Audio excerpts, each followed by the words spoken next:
Sejam bem-vindos para mais um estudo da Palavra de Deus. Hoje daremos continuidade aos nossos estudos de Deuteronômio, capítulo 5, versículo 11. Este é o terceiro estudo que estamos fazendo sobre este versículo. No primeiro estudo nós falamos sobre o respeito para com o nome de Deus. No segundo estudo, o reverendo Danilo falou sobre a reverência para com o nome de Deus. E nesse terceiro estudo falaremos sobre o temor para com o nome de Deus. Convido você a abrir sua Bíblia em Deuteronômio capítulo 5, versículo 11, e ter também um caderno e uma caneta em mãos para anotar as principais lições destacadas nesse texto. Deuteronômio capítulo 5, versículo 11 nos diz: Não tomarás o nome do Senhor teu Deus em vão, porque o Senhor não terá por inocente o que tomar o seu santo nome em vão. Tema de hoje: o temor para com o nome de Deus. Um dos antigos hinos do nosso inário diz o seguinte: Se nos cega o sol ardente, quando visto em seu fulgor, quem contemplará aquele que do sol é o Criador? Patriarcas e profetas não puderam o avistar, nem Adão chegou a vê-lo, antes mesmo de pecar. Luz perante a qual é trevas, mesmo o sol a fulgurar, nossos olhos pecadores não te podem contemplar. Fogo em cima da arca santa, sarça ardente do Sinai, são figuras desta glória, do Senhor, do Eterno Pai.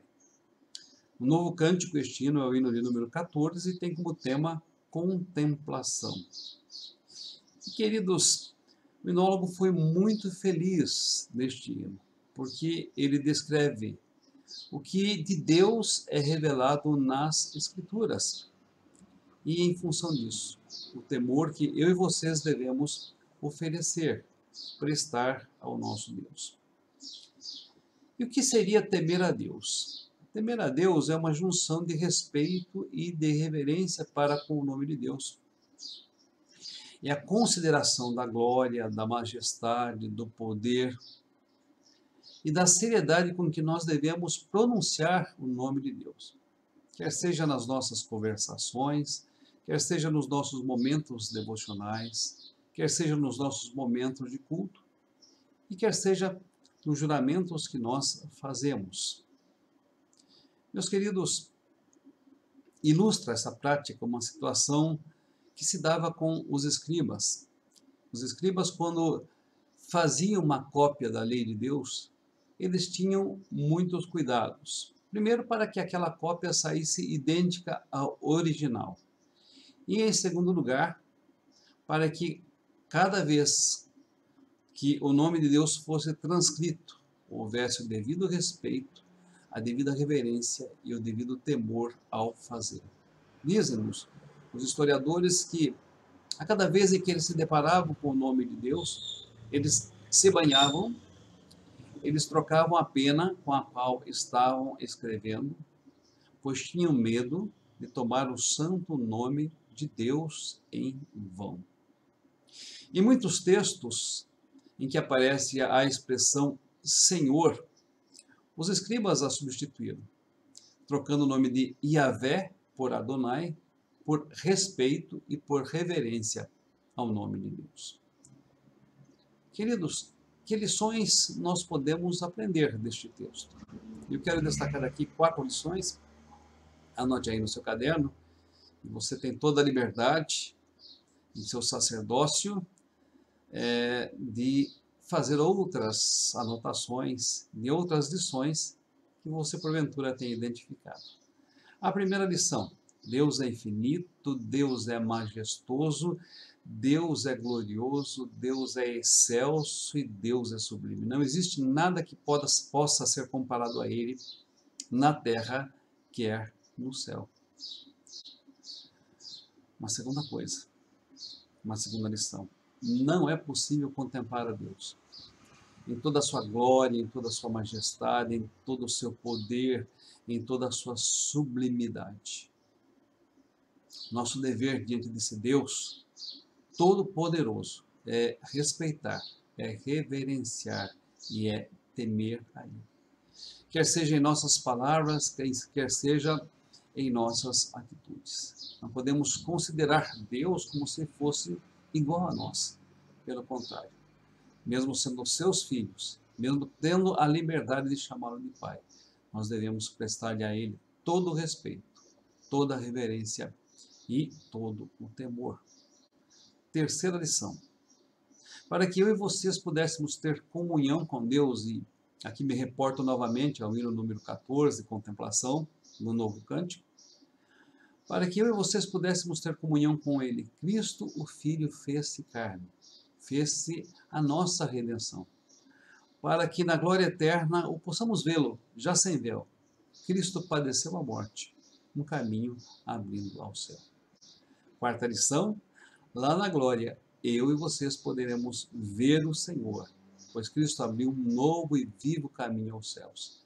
E nós temos acesso, portanto, à presença do nosso Deus. Queridos, conclusão. Eu não sei quantos tiveram oportunidade de ser testemunhas perante um juiz em algum caso. Mas quando nós somos convidados para ser testemunhas, no dia aprazado nós deveremos nos apresentar muito bem vestidos, com roupas adequadas, camisas com botões fechados. E mesmo quando nós somos questionados pelo advogado, devemos responder aos questionamentos do advogado, olhando para o juiz.